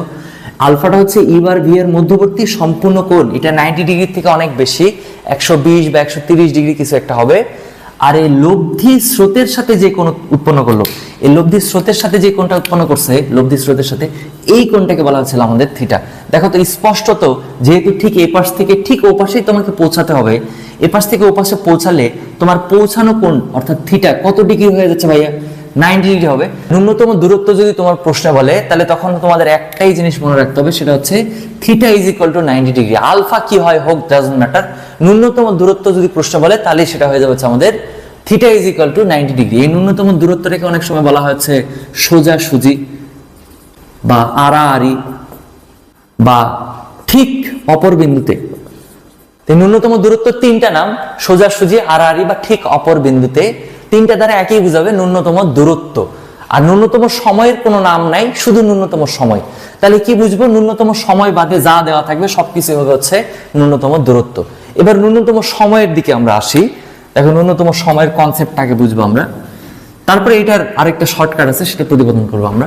দেখো এবার ন্যূনতম সময়ের ক্ষেত্রে এবার তোমাকে বলছে তুমি এখানে আরিফ আর তোমার উপাশে তোমার বান্ধবী আছে হচ্ছে বৃষ্টি, তোমাকে বলছে সর্বনিম্ন টাইমে তুমি যেদিক দিয়ে যাও, যেদিক দিয়ে মন চাই তুমি চলে যাও, সমস্যা নাই, মিনিমাম টাইমে, সর্বনিম্ন টাইমে এ থেকে বি তে পৌঁছাতে হবে তোমাকে। তাহলে তুমি এর আগের বার এই যে ঠিক মাঝ বরাবর পৌঁছায় গেছলা, আলফা কিন্তু তোমার 120 ডিগ্রি বা 130 ডিগ্রি বা 150 ডিগ্রি ছিল। তো তুমি মনে করলে এবারও তাহলে আমরা এদিক বরাবর যাত্রা শুরু করি, ঠিক বি এর কাছে পৌঁছাবো। এটাই যেহেতু ন্যূনতম দূরত্ব, সেহেতু এইটাই ন্যূনতম সময় হওয়া উচিত। ধরো তোমার অত জ্ঞান নাই, তাহলে তুমি এদিক বরাবর যাত্রা শুরু করলা। এদিক বরাবর তুমি যদি যাত্রা শুরু করো, দেখো তোমার নৌকা আর এই দিক বরাবর, এদিক থেকে আসতেছে হচ্ছে আমাদের স্রোত। তাহলে তোমার এই নৌকা আর স্রোতের মধ্যে সংঘর্ষ হবে। নৌকার স্রোতের মধ্যে যদি সংঘর্ষ ঘটলে নৌকার স্পিডটা একটু কমে আসবে না? ধরো নৌকা যাচ্ছিল 50 কিলোমিটার পার আওয়ার বেগে, এমনি জেনুইন নৌকার স্পিড হচ্ছে 50 কিলোমিটার পার আওয়ার, কিন্তু স্রোতের সাথে মুখোমুখি সংঘর্ষের ফলে এর স্পিড কিন্তু 50 থেকে কমে 40-এ চলে আসবে। তাহলে তোমার এখান থেকে এই পাশে স্পিড যদি কমে যায়, পৌঁছাতে কিন্তু বেশি সময় লাগবে। সিমিলারলি এবার তাহলে তুমি ভাবলা তাহলে এদিক বরাবর ভাই গেলে তো এই যে স্রোতের সাথে ধাক্কা লাগছে, তাহলে এবার আমরা উল্টা দিক বরাবর যাই, তাহলে এদিক বরাবর যাই, আমরা এদিক বরাবর নৌকা চালাই, তাহলে তার স্রোতের সাথে ধাক্কা লাগবে না। এবার কি হবে দেখো, এবার স্রোত আবার এদিক বরাবর ক্রিয়া করছে, এবার স্রোত তোমাকে টেনে অনেক দূরে নিয়ে চলে যাবে, লব্ধি এইখানে গিয়ে ক্রিয়া করবে, এইখানে গিয়ে তোমাকে পৌঁছায় দিবে। তাহলে এই যে ভি তুমি এদিক বরাবর চালাইছো স্রোতের ধাক্কা থেকে বাঁচার জন্য, কিন্তু স্রোত তোমাকে টেনে অনেক দূরে নিয়ে চলে যাচ্ছে। তাহলে এখান থেকে কি দাঁড়াচ্ছে দেখো, যদি এদিক বরাবর চালাও তাহলে স্রোতজনিত ধাক্কা হচ্ছে, আর যদি ওই দিক বরাবর চালাও তাহলে স্রোতের টানে ভেসে যাওয়া হচ্ছে। এদিক বরাবর চালালে স্রোতজনিত ধাক্কা, ওই দিক বরাবর চালালে স্রোতজনিত ভেসে যাওয়া, এই দুটাকেই মিনিমাম করে নিয়ে আসতে হবে। জিরো করা কখনো সম্ভব নয়। এই স্রোতের টানে ধাক্কাটাকে মিনিমাম করে নিয়ে আসতে হবে, স্রোতের টানে ভেসে যাওয়াটাকে সর্বনিম্ন করে নিয়ে আসতে হবে। আর এই দুটা দেখো সর্বনিম্ন হবে ঠিক মাঝখান বরাবর তুমি যদি নৌকা চালাও, এইটাই হবে তোমার কারেক্ট ওয়ে। ঠিক মাঝখান বরাবর নৌকা চালালে তোমার স্রোতজনিত ধাক্কাটাও সর্বনিম্ন হয়ে আসতেছে, একবারে জিরো করা সম্ভব নয় স্রোতজনিত ধাক্কা। আবার স্রোতের টানে ভেসে যাওয়াটাও তোমার সর্বনিম্ন হয়ে আসতেছে। তাহলে তোমাকে নৌকা চালানো শুরুই করতে হবে মাঝ বরাবর। সেক্ষেত্রে তুমি ঠিক মাঝ বরাবরই নৌকা চালালা, তুমি কিন্তু ঠিক এখানে পৌঁছাবা না, অর্থাৎ একেবারে বৃষ্টি এখানে পৌঁছাবা না। দেখো ইউ আর ভি এর লব্ধি এদিক বরাবর ক্রিয়া করবে, তুমি হয়তো এখানে গিয়ে পৌঁছাবা, এইটা হবে তোমার পৌঁছানো, আর এখানে চলে আসবে। আর এদিক বরাবর যেটা ক্রিয়া করে সেটাকে বলছে হচ্ছে আমরা রেজাল্টেন্ট বা লব্ধি। এই লব্ধি যেদিক বরাবর হয় হোক, তুমি যেখানে গিয়ে পৌঁছাও সমস্যা নাই, কিন্তু এই প্রসেসটাই হবে তোমার সর্বনিম্ন সময়। এটাতে তুমি সর্বনিম্ন দূরত্ব অতিক্রম করতেছো, এখান থেকে ঠিক এই পাশে আসতেছো। এই ক্ষেত্রে ধরো যদি 7 মিনিট সময় লাগে, এই যে তুমি এদিক বরাবর নৌকাটা চালানো শুরু করে দিলা, যেখানে যায় পৌঁছাও, এক্ষেত্রে হয়তো 6 মিনিট সময় লাগবে। এক্ষেত্রে সিচুয়েশনটা আমি তোমাদেরকে একটু এক্সপ্লেন করে বুঝাই। দেখো, তুমি ঠিক এ পাশ থেকে ও পাশে পৌঁছাতে যাচ্ছ, এই জন্য ধরো 150 ডিগ্রি কোণে স্পিড বোটটা ধরে আসো, তো স্রোত ওই দিক থেকে আসতেছে, স্পিড বোট এই 150 ডিগ্রি কোণে ধরে আসো। তো এই 150 ডিগ্রি কোণে ধরে থাকার ফলে স্রোত আর এই 150 মিলে তোমাকে ঠেলতে ঠেলতে ঠেলতে ঠেলতে ঠিক এ থেকে ঠিক বিতেই নিয়ে গেল, সোজাসুজি নিয়ে গেল, কিন্তু স্রোতজনিত ধাক্কার কারণে তোমার 8 মিনিট সময় লাগলো। এবার এটাতে তুমি স্পিড বোট একেবারে স্ট্রেটলি ধরে আসো, অর্থাৎ 90 ডিগ্রিতে স্ট্রেটলি ধরে আসো, কোনো দিকে ঘোরাওনি। স্পিড বোট যেদিকে যায় যাক, এখন স্রোতের টানে স্পিড বোটটা একটু দূরে সরে গেছে, কিন্তু স্রোতের হ্যান্ডেল অর্থাৎ স্পিড বোটের হ্যান্ডেলটা তুমি ঠিক 90 ডিগ্রি কোণে ধরে থাকবা। স্রোত তোমাকে যেখানে নিয়ে যাক, এটাতেই তোমার সর্বনিম্ন সময় লাগবে। এটাই থিওরিটিক্যালি প্রতিপাদনযোগ্য। আর এটার কারণ হচ্ছে এই স্রোতজনিত ধাক্কাটাও সবচেয়ে কম চলে আসে এবং স্রোতের টানে ভেসে যাওয়াটাও কম চলে আসে যখন তুমি ঠিক মাঝখান বরাবর স্পিড বোটটাকে ধরে রাখবা। তাহলে এই ক্ষেত্রে দেখো তো, এই ইউআরভি এর মধ্যবর্তী এই সম্পূর্ণ কোণটাকে আমরা কি বলছিলাম? ইউআরভি এর মধ্যবর্তী সম্পূর্ণ কোণ আলফা। আর এই আলফাটা যেহেতু তোমাকে হ্যান্ডেল একেবারে স্ট্রেটলি ধরতে হবে, তাহলে এই আলফাটা হয়ে যাবে হচ্ছে আমাদের একদম 90 ডিগ্রি। তাহলে দুইটা জিনিস শুধু মনে রাখবো, ন্যূনতম দূরত্বের ক্ষেত্রে theta is equal to 90 degree, আর ন্যূনতম সময়ের ক্ষেত্রে alpha is equal to 90 degree. ন্যূনতম দূরত্ব মানেই সোজাসুজি আড়াআড়ি বা ঠিক অপর বিন্দুতে, আর ন্যূনতম সময়ের অন্য কোনো নাম নাই। ন্যূনতম সময় মানে ন্যূনতম সময়, অর্থাৎ ন্যূনতম সময় বাদে বাদ বাকি যা কিছু লেখা থাকবে সবকিছু হবে হচ্ছে ন্যূনতম দূরত্ব। আর ন্যূনতম দূরত্বের ক্ষেত্রে theta is equal to 90 degree, সময়ের ক্ষেত্রে alpha is equal to 90 degree. তো এই কয়েকটা জিনিস মনে রাখলে আমরা পৃথিবীর সব ধরনের ম্যাথ সলভ করতে পারবো। তাহলে এবার ন্যূনতম দূরত্বের ক্ষেত্রে theta is equal to 90 degree এবং ন্যূনতম সময়ের ক্ষেত্রে alpha is equal to 90 degree. তো দুইটার ক্ষেত্রে আমরা কিছু স্পেশাল সূত্র প্রতিপাদন করব। এইটার ক্ষেত্রে tan theta is equal to আমরা জানি v sin alpha divide by u plus v cos alpha. এটা আমাদের 2 নম্বর সূত্র। 4টা সূত্র মনে রাখতে হবে ভাই, 4টা সূত্র। তাহলে tan theta is equal two, এবার থিটার মান হচ্ছে 90 ডিগ্রি, তাহলে tan 90 ডিগ্রি বসালাম। এখানে পেলাম হচ্ছে আমরা v sin alpha divide by u plus v cos alpha. এই tan 90 ডিগ্রির ভ্যালু হচ্ছে অসংজ্ঞায়িত। tan 90 ডিগ্রি ক্যালকুলেট যাবে, দেখো ম্যাথ এরর দেখাবে। আর এই 1/0 এটাকে বলা হয় অসংজ্ঞায়িত বা math error. v sin alpha divide by u plus v cos alpha. এবার যদি আমরা বজ্র গুণন করি, তাহলে এখান থেকে দেখো u plus v cos alpha is equal to হয়ে যাবে 0। এখান থেকে একবারে আলফা ইজ ইকুয়াল টু লেখা যায় cos inverse minus u by v। এইটা হচ্ছে যখন প্রশ্নে বলবে ন্যূনতম দূরত্ব, তাহলে theta is equal to 90 degree, সেখান থেকে আলফা নির্ণয় করার সূত্র। এবার এটার একটা শর্টকাট আছে এমসিকিউ এর ক্ষেত্রে। দেখো alpha is equal to cos inverse এ মাইনাস হাফের ভ্যালু সবসময় হচ্ছে 120 ডিগ্রি। cos ইনভার্স মাইনাস হাফের ভ্যালু সবসময় 120 ডিগ্রি। এখন সাপোজ ধরো এই ইউ হয়ে গেল 1 মিটার পার সেকেন্ড আর ভি হয়ে গেল 2 মিটার পার সেকেন্ড, তাহলে তখন আর ন্যূনতম দূরত্ব দেওয়া থাকলে তোমার আর ভাবার দরকার নেই, আলফা ইজ ইকুয়াল টু হয়ে যাবে হচ্ছে 120 ডিগ্রি। সাপোজ ধরো ইউ দেওয়া আছে x আর ভি দেওয়া আছে হচ্ছে 2x, তাহলে আর যদি প্রশ্নে বলে ন্যূনতম দূরত্ব, তাহলে তোমার আর কথা নাই, আলফা ইজ ইকুয়াল টু আসবে হচ্ছে 120 ডিগ্রি। এটা হচ্ছে শর্টকাট। সাপোজ ইউ দেওয়া আছে 6 কিলোমিটার পার আওয়ার আর ভি দেওয়া আছে হচ্ছে 12 কিলোমিটার পার আওয়ার, তাহলে আর যদি বলে ন্যূনতম দূরত্ব পার হওয়ার জন্য কত কোণে নৌকা চালাতে হবে, আলফাকে বলছিলাম নৌকা চালনা কোণ, তো নৌকা চালনা কোণ হবে হচ্ছে 120 ডিগ্রি। অর্থাৎ স্রোতের বেগের ডবল হইলেই সেটা হয়ে যাবে হচ্ছে 120 ডিগ্রি যদি প্রশ্নে বলে ন্যূনতম দূরত্ব। স্রোতের বেগের ডবল হবে হচ্ছে নৌকার বেগ। আর এই ক্ষেত্রে আরো একটা জিনিস মনে রাখো, সেটা হচ্ছে সবসময় স্রোতের বেগ কম হবে, নৌকার বেগই বেশি হবে। তাছাড়া তুমি কখনোই নদী পার হতে পারবে না, সবসময় স্রোতের বেগটা কম এবং নৌকার বেগটা বেশি হবে। তাছাড়া স্রোত তোমাকে ভেসে অনেক দূর নিয়ে চলে যাবে, কোনোদিনও নদী তুমি পার হতে পারবে না। তাহলে এক্ষেত্রে আমরা ইউ যেহেতু ছোট, তাহলে ইউ এর ডবলটাই হবে হচ্ছে ভি। ইউ এর ডবল যদি ভি হয় 6, 12 বা 4, 8 বা 5, 10, তাহলে আমাদের সেক্ষেত্রে আলফা নির্ণয় করতে হবে না। যদি প্রশ্নে বলে ন্যূনতম দূরত্ব, তাহলে আলফা ইজ ইকুয়াল টু চলে আসবে হচ্ছে আমাদের 120 ডিগ্রি। এবার ন্যূনতম সময়ের ক্ষেত্রে আবারও tan theta is equal to আমরা জানি v sin alpha divide by u plus v cos alpha. তাহলে এবার tan theta is equal to এই v sin আলফার পরিবর্তে sin 90 ডিগ্রি এবং u plus v cos 90 degree বসাই দিতে পারি আমরা। তাহলে এখান থেকে tan theta is equal to আমরা সূত্র পাবো হচ্ছে এই v sin 90 এর ভ্যালু হচ্ছে 1, উপরে শুধু থাকবে v, আর cos 90 এর ভ্যালু হচ্ছে 0। যেহেতু এটা 0, প্লাসের পর থেকে পুরোটাই হয়ে যাবে 0, শুধু u থাকবে। তাহলে এই ক্ষেত্রে theta is equal two tan inverse v ভাগ u। এই সূত্রের ব্যবহার একেবারে নাই বললেই চলে। যে ন্যূনতম সময় কোথায় গিয়ে পৌঁছাবে, সেই পৌঁছানোর শর্টকাটটা হচ্ছে tan ইনভার্স v ভাগীয়। এটা তেমন একটা ব্যবহার নাই, তবে এইটার খুব প্রচলন আছে তোমাদের এইচএসসিতে। তো এই হচ্ছে আমাদের নদী নৌকার থিওরি, এর বাইরে আর কিছু নাই। এখন আমরা নদী নৌকার সবচেয়ে কঠিন ম্যাথগুলো টাইপ বাই টাইপ আকারে করব। তাহলে দেরি না করে শুরু করা যাক। তো প্রথম ম্যাথে আমরা রুয়েট 2010-11 সালের একটা প্রশ্ন রেখেছি, এটাতে কিছু পরিমাণ বেসিক ক্লিয়ার হবে। তো প্রত্যেকটা ম্যাথে যেন বেসিক ক্লিয়ার হতে হতে তোমার বেসিকটা যেন একবারে সর্বোচ্চ স্ট্রং হয়, সেভাবে ম্যাথগুলোও সাজানো আছে। তাহলে ফার্স্ট ম্যাথে দেখো, কোন নদীতে একটি নৌকার বেগ স্রোতের অনুকূলে ও প্রতিকূলে যথাক্রমে 18 kilometre per hour 6 kilometre per hour কত বেগে কোন দিকে চালালে ঠিক অপর বিন্দুতে পৌঁছাবে। তাহলে ফার্স্ট অফ অল ঠিক অপর বিন্দুতে পৌঁছাবে মানে এখান থেকে, তাহলে যেখান থেকে যাত্রা করবে ঠিক অপর বিন্দুতে পৌঁছাবে। তাহলে ঠিক অপর বিন্দুতে পৌঁছানো বা আড়াআড়ি বা সোজাসুজি পৌঁছানো, এইটার ক্ষেত্রে আমরা বলছিলাম এটা হচ্ছে ন্যূনতম দূরত্ব, আর ন্যূনতম দূরত্বের ক্ষেত্রে theta is equal to 90 degree. তাহলে ফার্স্ট ডিভিশন ওই পাশ থেকে ক্লিয়ার।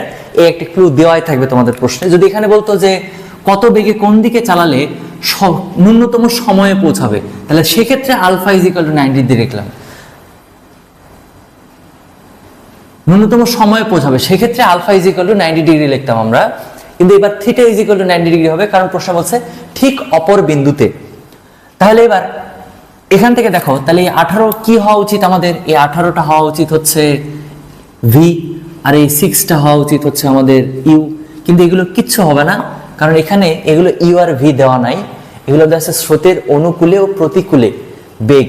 এগুলো অনুকূলে ও প্রতিকূলে, অর্থাৎ ধরো এদিক বরাবর স্রোত, আর তুমিও যদি এদিক বরাবরই হতা তাহলে তখন সেটাকে বলা হয় স্রোতের অনুকূল। এদিক বরাবর স্রোত এবং তুমি এদিক বরাবর আসতেছো, তাহলে তখন সেটাকে বলা হয় স্রোতের প্রতিকূল। এই স্রোতের অনুকূল আর প্রতিকূলে স্পিড গুলো দিয়ে দেওয়া আছে। তাহলে এবার দেখো তো, স্রোতের অনুকূলে এবং প্রতিকূলে, এই যে যখন অনুকূলে থাকবে তখন ইউ যেদিক বরাবর ভিও সেদিক বরাবর, দুটো একই দিক বরাবর হয়ে গেছে। তাহলে এই যে ইউ আর ভি দুইটা মিলে দিয়ে দেওয়া আছে হচ্ছে আমাদের এই যে 18, ইউ আর ভি দুইটা মিলে দেওয়া আছে হচ্ছে 18 কিলোমিটার পার আওয়ার। তবে এখানে আমরা ইউ প্লাস ভি না করে এখানে আমরা করব হচ্ছে ভি প্লাস ইউ। এই মিস্টেকটা অ্যাভয়েড করব। কেন ভি প্লাস ইউ করতে হবে? কারণ ভি সবসময় বড় হবে। এর পরেরটাতে প্রথমে যদি ইউ প্লাস ভি লেখো, পরেরটাতে ইউ মাইনাস ভি লিখবে, কিন্তু ইউ মাইনাস ভি তো লেখা যাবে না, আমাদের লিখতে হবে ভি মাইনাস ইউ, কারণ ভি বড়। আমি অলরেডি বলছি তোমাদের ভি সবসময় বেশি হবে ইউ এর থেকে। নৌকার বেগটা বেশি হতে হবে স্রোতের বেগ থেকে, তাছাড়া তো তুমি কোনোদিন পারই হতে পারবে না। এবার দেখো ভি মাইনাস ইউ, এই চিত্রের ক্ষেত্রে দেখো এদিক বরাবর ভি, এইদিক বরাবর ইউ, বা এদিক বরাবর ইউ, এদিক বরাবর ভি। তাহলে এবার কিন্তু আমাদের মাইনাস করে দিতে হবে, সেক্ষেত্রে ভি মাইনাস ইউ করবো, not u minus v. V minus u করলে এইটা হবে হচ্ছে স্রোতের প্রতিকূলে বেগ, এটা হচ্ছে আমাদের 6। এটা হচ্ছে আমাদের ইকুয়েশন নাম্বার 1, এটা হচ্ছে আমাদের ইকুয়েশন নাম্বার 2।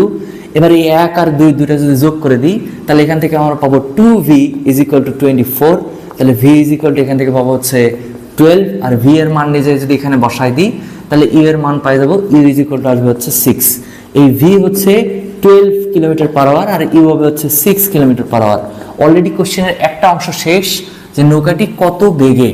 তাহলে নৌকাটি কত বেগে, এই যে নৌকাটি 12 কিলোমিটার পার আওয়ার বেগে যাবে এবং কোন দিকে, তার মানে এবার আমাদের থিটা বের করতে হবে নাকি আলফা বের করতে হবে, কোন দিকে চালালে। তাহলে চালনা কোন চেয়েছে, নৌকা চালনা কোন, থিটা তো দিয়েই দেওয়া আছে প্রশ্নে, থিটা দিয়েই দেওয়া আছে হচ্ছে 90 ডিগ্রি। তাহলে আমাদের বের করতে হচ্ছে আলফা। তাহলে এবার আলফা বের করার জন্য আমরা ট্যান থিটার সূত্র জানি, অলরেডি ট্যান থিটার সূত্র জানি। তাহলে tan theta is equal to কি শিখছি আমরা? Tan theta is equal to v sine alpha divide by u plus V cos alpha. 2 number সূত্রগুলো মনে রাখতে হবে।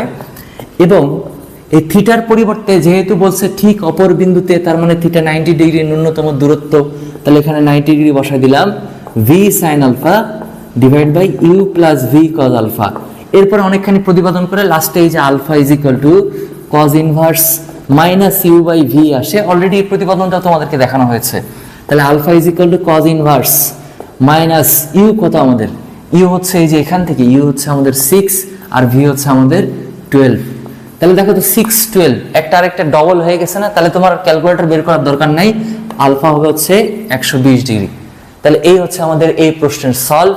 এই যে ফার্স্টে বলছে কত বেগে, তাহলে অ্যান্সার হবে 12 কিলোমিটার পার আওয়ার বেগে। এবং কোন দিকে চালাতে হবে ভাইয়া, এই যে নৌকা চালনা কোন কত ডিগ্রি, 120 ডিগ্রি কোণে যদি নৌকা চালায় তাহলে সে ঠিক অপর বিন্দুতে পৌঁছাবে। এইটা হচ্ছে আমাদের এরুয়েট 2010-11 কোশ্চেনের সলভ। এবার ম্যাথ 2-তে ঢাকা বোর্ড 2021-এর খুবই সহজ একটা প্রশ্ন আমি রেখেছি, যাতে তোমাদের বেসিকগুলো ক্লিয়ার হয়। আগে সহজগুলো, তারপরে আমরা কঠিনগুলো করব। ফার্স্টে দেখো গ নাম্বারে সলভ। গ নাম্বারে সলভ করার আগে আমার প্রশ্ন একবার পড়ি। দেখো 10 কিলোমিটার প্রস্থ বিশিষ্ট একটি নদীতে স্রোতের বেগ হচ্ছে 5 কিলোমিটার পার আওয়ার, আর প্রথম মাঝি হচ্ছে 10 কিলোমিটার পার আওয়ার স্রোতের সাথে আলফা কোণে, এবং দ্বিতীয় মাঝি 10 কিলোমিটার পার আওয়ার বেগে স্রোতের সাথে লম্বভাবে যাত্রা শুরু করলো। এটার জন্য আবার বোনাসে তোমাদেরকে চিত্র দিয়ে দেওয়া আছে। প্রথম মাঝি আলফা কোণে গেছে, দ্বিতীয় মাঝি স্রোতের সাথে লম্বভাবে গেছে। এই যে স্রোতের সাথে লম্বভাবে যাওয়া মানে কত ডিগ্রি কোণে গেছে, 90 ডিগ্রি, এবং প্রস্থ দিয়ে দেওয়া আছে 10 কিলোমিটার, চিত্র ফ্রি। তো এত সহজ প্রশ্ন কখন আসে না, গ নাম্বারটা এমসিকিউ আসা শুরু করছে এখন সৃজনশীল আসে না। তো আলফা এর মান কত হলে প্রথম মাঝি সোজাসুজি নদীর অপর পারে পৌঁছাবে? তাহলে এবার ফার্স্টে দেখো কোশ্চেনটা আইডেন্টিফাই করো, সোজাসুজি, তাহলে আর কোনো প্রশ্ন নাই, প্রশ্ন সলভ হয়ে গেছে। থিটা ইজ ইকুয়াল টু কত ডিগ্রি হবে ভাই আমাদের? 90 ডিগ্রি। তাহলে এই ক্ষেত্রে গ নাম্বারের সলভে আমাদের ফার্স্টে কি করতে হবে? গ নাম্বার সলভে সোজাসুজি পারাপারের ক্ষেত্রে theta is equal to 90 degree. তাহলে এবার tan theta is equal to আমরা কি জানি? tan theta is equal to জানি হচ্ছে v sin alpha divide by u plus v cos alpha. তাহলে এবার theta is equal to 90 degree, কারণ প্রশ্নে বলে দিচ্ছে হচ্ছে সোজাসুজি। তাহলে tan 90 ডিগ্রি বসবে, tan 90 degree is equal to হয়ে যাবে v sin alpha divide by u plus v cos alpha. এরপরে আমরা tan 90 degree is equal to জানি 1/0, এখানে থাকবে হচ্ছে v sin alpha divide by u plus v cos alpha. তারপরে এখানে বজ্র গ্রহণ করলে u plus v cos alpha is equal to পাবো হচ্ছে আমরা 0। এই যে বজ্র গ্রহণ করলাম, এখান থেকে cos alpha is equal to লেখা যাবে minus u divide by v, and alpha is equal to cos inverse minus u by v। যদি সৃজনশীলে আসে তাহলে তোমাকে প্রত্যেকবারই এইটুকু প্রতিপাদন করেই দেখাতে হবে। এবং alpha is equal to cos inverse minus u এর ভ্যালু কত ভাইয়া? u স্রোতের বেগ কত আমাদের? স্রোতের বেগ হচ্ছে 5 কিলোমিটার পার আওয়ার, আর v হচ্ছে নৌকার বেগ। কোন মাঝির ক্ষেত্রে বলছে? আলফা এর মান কত হলে? প্রথম মাঝি। তো প্রথম মাঝি এর বেগ কত ছিল? প্রথম মাঝির বেগ ছিল হচ্ছে 10 কিলোমিটার পার আওয়ার। তাহলে এখান থেকে আলফা ইজ ইকুয়াল টু, আর ক্যালকুলেটর বের করার দরকার নেই, অ্যান্সার হবে হচ্ছে 120 ডিগ্রি, কারণ স্পষ্ট দেখা যাচ্ছে 5 এর ডবল হচ্ছে 10। আমরা প্রশ্ন দেখেই এটার অ্যান্সার করে দিতে পারতাম যে স্রোতের বেগ হচ্ছে 5 আর মাঝির বেগ হচ্ছে 10, যেহেতু 5 এর ডবল 10 এবং প্রশ্নে বলছে সোজাসুজি, তাহলে alpha is equal to 120 degree. কিন্তু এটা এমসিকিউ নেই, এটা সৃজনশীলের ক্ষেত্রে সেক্ষেত্রে তোমাকে সৃজনশীলের ক্ষেত্রে পুরো প্রতিপাদনটাই তোমাদেরকে করে দেখাতে হবে ভাইয়া। এরপর আমরা ঘ নম্বরে আসি। আর ঘ নম্বরে কি বলছে দেখো, ঘ নম্বরে বলছে কোন মাঝি নদীর অপর পারে আগে পৌঁছাবে? তাহলে দুইজন মাঝি আছে, একটা হচ্ছে প্রথম মাঝি আর আরেকটা হচ্ছে দ্বিতীয় মাঝি। প্রথম মাঝি আর আরেকটা হচ্ছে দ্বিতীয় মাঝি। তো প্রথম মাঝির ক্ষেত্রে দেখো, প্রথম মাঝি স্রোতের সাথে আলফা কোণে গেছে, দ্বিতীয় মাঝির স্পিডও সেম 10 কিলোমিটার, স্পিডে কোনো ভ্যারিয়েশন নাই। দ্বিতীয় মাঝি শুধু 90 ডিগ্রি কোণে গেছে, মানে প্রথম মাঝি এরকম আলফা কোণে গেছে, আর দ্বিতীয় মাঝি গেছে হচ্ছে পার বরাবরই, লম্ব বরাবরই, এই দিক বরাবরই চলে গেছে 90 ডিগ্রি কোণে। অর্থাৎ প্রথম মাঝি আর দ্বিতীয় মাঝির মধ্যে ডিফারেন্স শুধু কোণের। প্রথম মাঝে গেছে 120 ডিগ্রি কোণে, গ নাম্বার হতে আমরা বের করলাম, আর দ্বিতীয় মাঝে গেছে হচ্ছে 90 ডিগ্রি কোণে। এই যে বলছে প্রশ্নে স্রোতের সাথে লম্বভাবে যাত্রা শুরু করলো। আর যদি এখান থেকে না বুঝো, চিত্র দিয়ে দিছে ঢাকা বোর্ডে, যাতে তুমি সলভ করতে পারো। তো সময় বের করতে বলছে, কোন মাঝি নদীর অপর পারে আগে পৌঁছাবে, মানে সময় বের করতে হবে। সময়ের একটাই সূত্র, সময়ের আর কোনো সূত্র নাই। সময়ের সূত্র হচ্ছে t is equal to d divide by v sin alpha. এক্ষেত্রেও t is equal to d divide by v sin alpha. এবার কতখানি ডিস্টেন্স সে অতিক্রম করতে যাচ্ছে? সে 10 কিলোমিটার ডিস্টেন্স অতিক্রম করতে যাচ্ছে। তাহলে এখানে 10 বসালাম। বেগ কত? প্রথম মাঝির বেগ হচ্ছে 10। এগুলোকে কাউকে মিটার পার সেকেন্ড নিয়ে আসার দরকার নেই, কারণ এই যে কিলোমিটার পার আওয়ার আর এই কিলোমিটার পার আওয়ার এগুলো কাটা যাবে। কিলোমিটার গুলো কাটা গিয়ে পার আওয়ারটা উপরে চলে আসবে। এবার দেখো সাইন কত ডিগ্রি হবে? এখানে আলফার মান হচ্ছে 120 ডিগ্রি। তাহলে এখান থেকে আমরা t ইজ ইকুয়াল টু পাবো হচ্ছে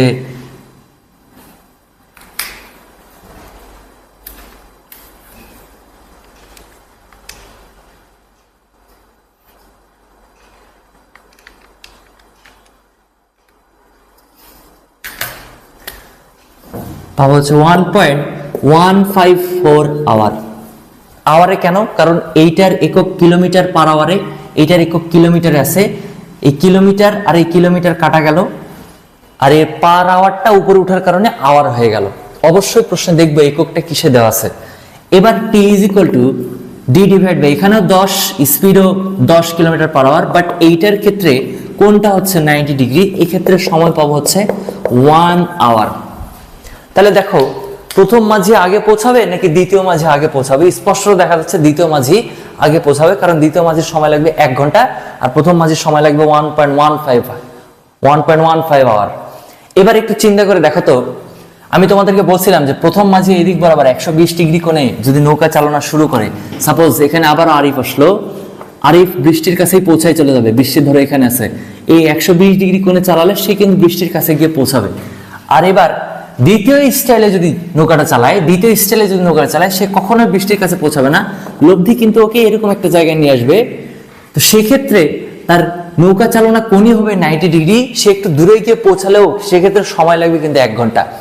তাহলে সোজাসুজি নৌকা চালালে একটু দূরে গিয়ে পৌঁছালেও সময় লাগবে কম, আর ঠিক অপর বিন্দুতে পৌঁছালে সময় কিন্তু একটু হলেও বেশি লাগবে। তো এই ম্যাথ দিয়ে আমি ওই কনসেপ্টটাও তোমাদেরকে ক্লিয়ার করে দিলাম যে দেখো প্রকৃতপক্ষে এটাই সত্য। তাহলে এটা হচ্ছে আমাদের ঢাকা বোর্ড 2021-এর সলভ। এবার আমরা আরো একটা ম্যাথে আসবো, এবার একটু কঠিন ম্যাথগুলোর দিকে আগাবো। এবার আমরা সিলেট বোর্ড 2023-এর আরেকটা কোশ্চেন নিয়ে এসেছি, এটা থেকে আরো কিছু শিখবো আমরা। তো গ নাম্বার সলভ করি। দেখো গ নাম্বার বলছে নৌকার লব্ধি বেগের মান নির্ণয় করো। তো এই লব্ধি বেগের মান নির্ণয় করার জন্য আমাদের, আমি আর উদ্দীপক পড়লাম না, আমাদের শুধু প্রশ্ন দরকার। নৌকার লব্ধি বেগের মান নির্ণয় করো। লব্ধি বেগের মান নির্ণয় করার সূত্র হচ্ছে R square is equal to U square plus V square plus 2uv cos alpha. এখান থেকে আমরা লব্ধি বেগের মান নির্ণয় করব R is equal to root over U square plus V square plus 2uv cos alpha. এখন আমরা চেক করব সবগুলো ডাটা দেওয়া আছে নাকি। ইউকে বলেছিলাম স্রোতের বেগ, তো দেখো স্রোতের বেগ স্পষ্ট দিয়ে দেওয়া আছে, স্রোতের বেগ হচ্ছে 6 কিলোমিটার পার আওয়ার। তারপরে ভি কে বলেছিলাম হচ্ছে নৌকার বেগ, নৌকার বেগ স্পষ্ট দেখা যাচ্ছে 12 কিলোমিটার পার আওয়ার। আর এই ইউ আর ভি এর মধ্যবর্তী সম্পূর্ণ কোণটাকে বলা হয়েছিল আলফা। দেখো এদিক বরাবর এইটাকে বলেছিলাম হচ্ছে আমরা স্রোতের বেগ ইউ, আর এদিক বরাবর নৌকার বেগ ভি, আর ইউ আর ভি এর মধ্যবর্তী সম্পূর্ণ কোণটাকে বলা হয়েছিল হচ্ছে আলফা। দেখো স্পষ্টত দেখা যাচ্ছে আলফা এখানে ঠিক মাঝ বরাবর যাত্রাই শুরু করে দিচ্ছে, তাহলে আলফা ইজ ইকুয়াল টু হয়ে যাবে হচ্ছে আমাদের 90 ডিগ্রি, যাত্রাই করছে এ থেকে বি বরাবর। তাহলে এবার এখানে আমরা সবগুলোর ভ্যালু বসাই দিই। তাহলে R is equal to root over U এর ভ্যালু হচ্ছে 6, তারপরে স্কোয়ার, ভি এর ভ্যালু হচ্ছে 12, তারপরে square plus 2 into 6 into 12 into cos 90, এগুলো সবগুলো যদি বসাই দিই তাহলে এখান থেকে আমরা আর এর মান পাবো 6√5 kilometre per hour, 6√5 kilometre per hour. এটা হচ্ছে আমাদের লব্ধির মান। তো গ নম্বরে নৌকার লব্ধির মান আমরা নির্ণয় করে ফেলছি, খুবই সহজ। তোমরা এক্সট্রা ইনস্ট্রুমেন্টস গুলো এই পাশে পরীক্ষার খাতায় লিখে দিও। এবার আমরা ঘ নাম্বারটা একটু দেখি, ঘ নাম্বারটা খুব ইন্টারেস্টিং। তো ঘ নাম্বারের সলভে কি বলছে দেখো, ঘ নাম্বারে কোশ্চেন করছে অপেক্ষমান লোকটির সাথে নৌকার সাক্ষাৎ হবে নাকি। দেখি তাহলে কেউ অপেক্ষা করছিল হয়তো। উদ্দীপকটা পড়ি এবার আমরা। 4 কিলোমিটার পার আওয়ার, 4 কিলোমিটার প্রস্থ বিশিষ্ট একটি নদীর পারের এ বিন্দু হতে, এ বিন্দু হতে 12 কিলোমিটার পার আওয়ার বেগে একটি নৌকা নদীর অপর পারে, এ বিন্দু থেকে বি বিন্দুতে পৌঁছানোর জন্য যাত্রা শুরু করছে। ঠিক আছে, একজন লোক নৌকা চলার শুরু হতে অপর পারের, তাহলে একজন লোক এই অপর পারের বি বিন্দুতে, দেখো অপর পারের বি বিন্দুতে একজন লোক 20 মিনিট ওয়েট করছে, আর এ থেকে নৌকাটা লঞ্চ হয়েছে। তাহলে প্রশ্ন পরে যা বুঝলাম, বি বিন্দুতে একটা লোক ছিল, সেই লোকটা 20 মিনিট ওয়েট করছে, 20 মিনিট ওয়েট করে চলে গেছে। এখন প্রশ্ন হচ্ছে নৌকার সাথে দেখা হয়েছিল কি হয়নি, এটা আমরা চেক করব। নৌকা কি আদতেও 20 মিনিটের মধ্যে পৌঁছাতে পারছে নাকি। তাহলে 100% শিওর আমাদের এই ক্ষেত্রে বের করতে হবে হচ্ছে নৌকার যাইতে কতক্ষণ সময় লাগে। এখানে দেখো একটা জিনিস মিসিং, সেটা হচ্ছে এই যে বি বিন্দুতে, ঠিক যখন বি বিন্দুতে পৌঁছাবে তখন কিন্তু আলফার মান আর 90 ডিগ্রি থাকবে না।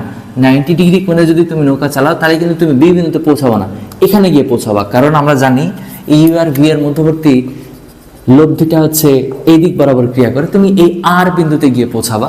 কিন্তু এখানে কোশ্চেন করছে যে বি বিন্দুতে 20 মিনিট ওয়েট করে চলে গেল, তাহলে আমাদের এই এ নৌকাটা বিতেই নিয়ে যেতে হবে, সামহাও এ নৌকাটা বি বিন্দুতেই নিয়ে যেতে হবে, আর বিন্দুতে নিয়ে গেলে হবে না। তাহলে এবার আমরা এ থেকে বিতেই যেতে চাচ্ছি। তাহলে দেখো তো, একটু চিন্তা করে দেখো তো, এখানে আছে হচ্ছে আমাদের আরিফ, আর এই পাশে আছে হচ্ছে বৃষ্টি। তাহলে আরিফ যদি বৃষ্টির কাছে পৌঁছাতে চায় আর এদিক বরাবর যদি স্রোত থাকে, তাহলে তাকে কোন দিক বরাবর নৌকা চালনা করা উচিত ছিল, একটু এদিক বরাবর, যাতে স্রোতের টানে ঠেলতে ঠেলতে সে এখানে এসে পৌঁছায়। অর্থাৎ এদিক বরাবর যেটা ছিল সেটা হচ্ছে আমাদের রেজাল্টেন্ট বা লব্ধি। লব্ধি যেন ঠিক বি বরাবর হয়, তাহলেই কেবলমাত্র সে বি বিন্দুতে এসে পৌঁছাতে পারবে। তো এই ক্ষেত্রে এই যে ইউ আর এটা হচ্ছে আমাদের ভি, আর ইউ আর বি এর মধ্যবর্তী সম্পূর্ণ কোণকে বলছিলাম আলফা। এবার তাকে পৌঁছাতেই হবে হচ্ছে বি বিন্দুতে, এক্স্যাক্টলি বি বিন্দুতে পৌঁছাতে হবে, তাছাড়া তো লোকটার সাথে দেখা হবে না। তাহলে বি বিন্দুতে পৌঁছাতে হলে দেখো তো পৌঁছানো কোণ কত ডিগ্রি হয়ে যাচ্ছে ভাইয়া, থিটা হয়ে যাচ্ছে, বা বলতে পারি আমরা সোজাসুজি পার হবে সে। সোজাসুজি পার হওয়ার ক্ষেত্রে থিটা ইজ ইকুয়াল টু আমরা কি জানি 90 ডিগ্রি। তাহলে এবার এক্ষেত্রে tan theta is equal to আবারও সূত্র জানি v sine alpha divide by u plus V cos alpha. এই প্রতিপাদনটা আর করলাম না, প্রতিপাদন করতে করতে বড় হয়ে গেলাম। আলফা ইজ ইকুয়াল টু লাস্টে আসে হচ্ছে cos inverse minus u divide by v. তাহলে এখান থেকে cos inverse minus u, what is the value of u? স্রোতের বেগ হচ্ছে 6, নৌকার বেগ হচ্ছে 12, আর অঙ্ক করার দরকার নেই বাবা, 120 ডিগ্রি।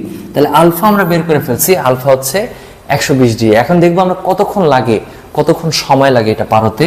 তাহলে এবার সময় টি ইজ ইকুয়াল টু, সময়ের একটাই সূত্র, টি ইজ ইকুয়াল টু আমরা জানি d divide by V sine alpha.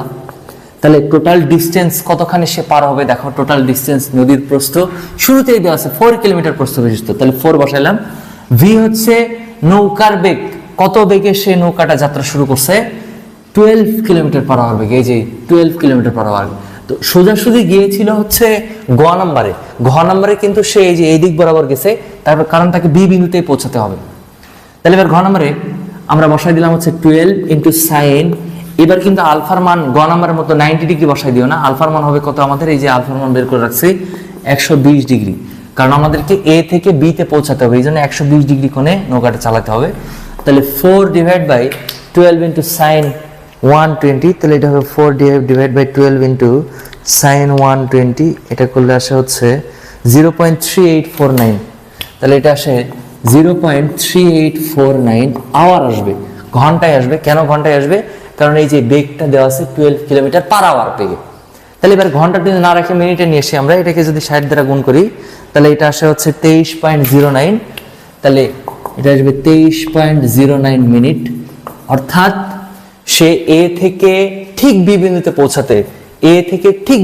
পৌঁছাতে আগে কোণ বের করছি আমরা 120 ডিগ্রি, আর এই 120 ডিগ্রি কোণে যদি সে নৌকা চালায় তাহলে তার নৌকা পৌঁছাতে লাগবে সময় হচ্ছে 23 মিনিট।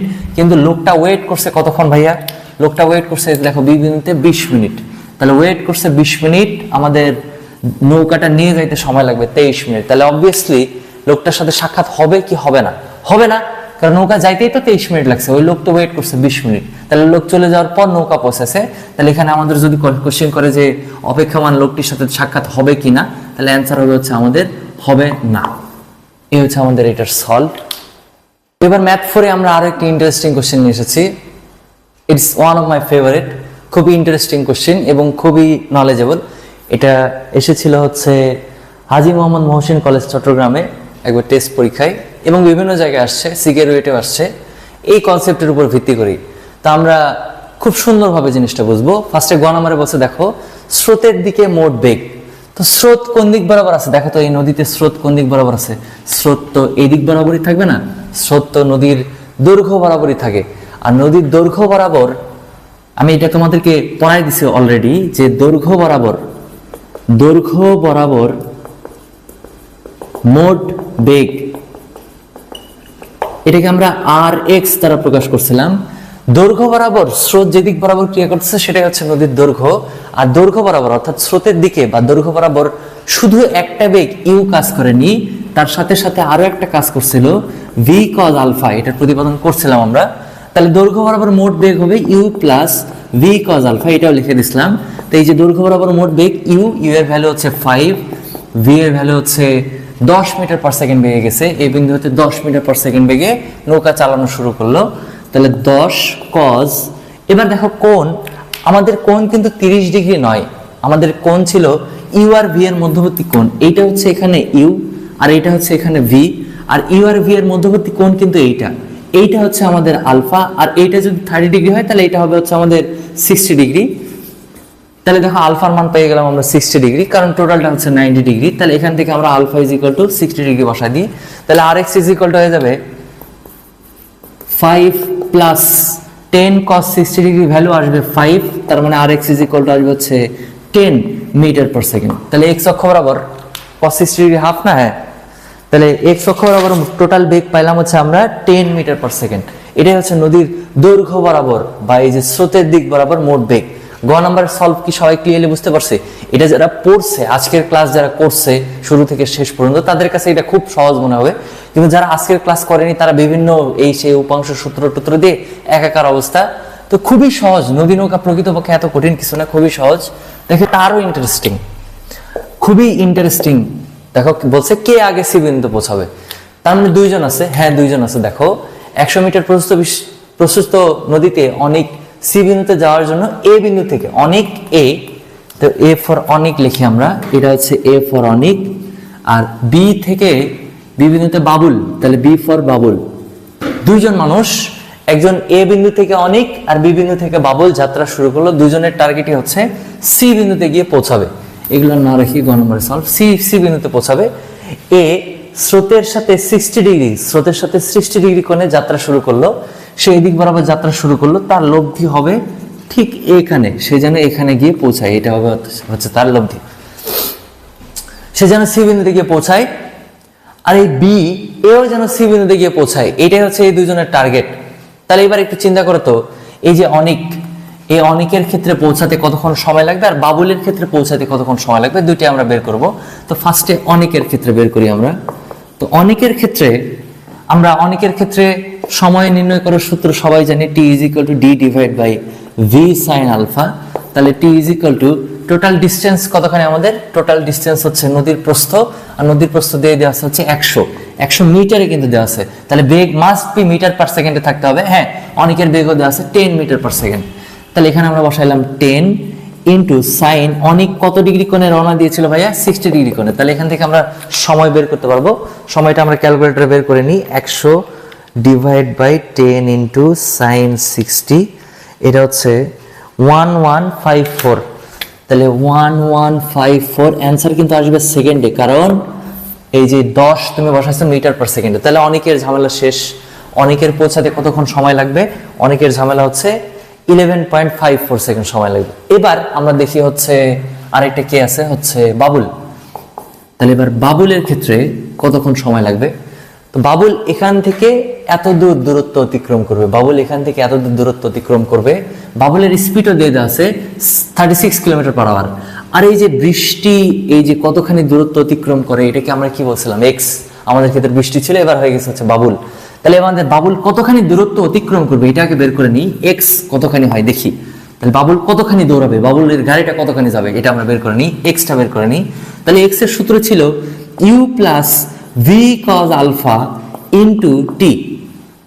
তাহলে এই যে এক্স ইজ ইকুয়াল টু, এবার দেখো এই এক্স আমাদের এই নদী নৌকা থেকে কিন্তু এক্সটা চলে আসবে, যে এই এক্সটা কতখানি হচ্ছে, এই এক্সটা আমরা বের করে নিতে পারবো। নদী নৌকা থেকে এক্সটা কতখানি হবে, ইউ এর ভ্যালু হচ্ছে 5 প্লাস এক্সটা বের করে নিই। তাহলে এই ইউ এর ভ্যালু হচ্ছে 5 আর ভি এর ভ্যালু হচ্ছে আবারও, ভি এর ভ্যালু হচ্ছে 10।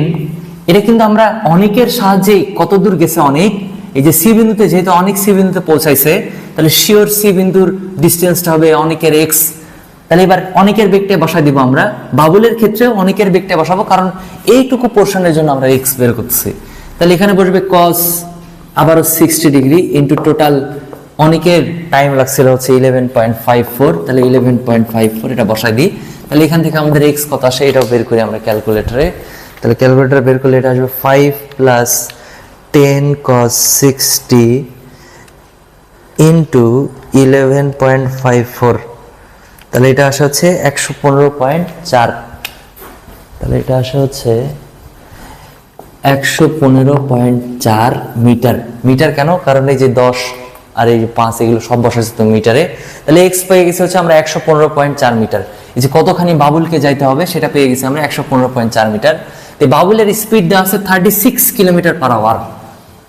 তো কিলোমিটার পার আওয়ার রাখার দরকার নেই, যেহেতু সবকিছু মিটার পার সেকেন্ড আছে। তাহলে এই কিলোমিটার পার আওয়ার থেকে মিটার পার সেকেন্ডে যাওয়ার সবচেয়ে সহজ বুদ্ধি হচ্ছে যেটা আছে সেটাকে 3.6 দ্বারা ভাগ করে দেবো। তাহলে 36কে 3.6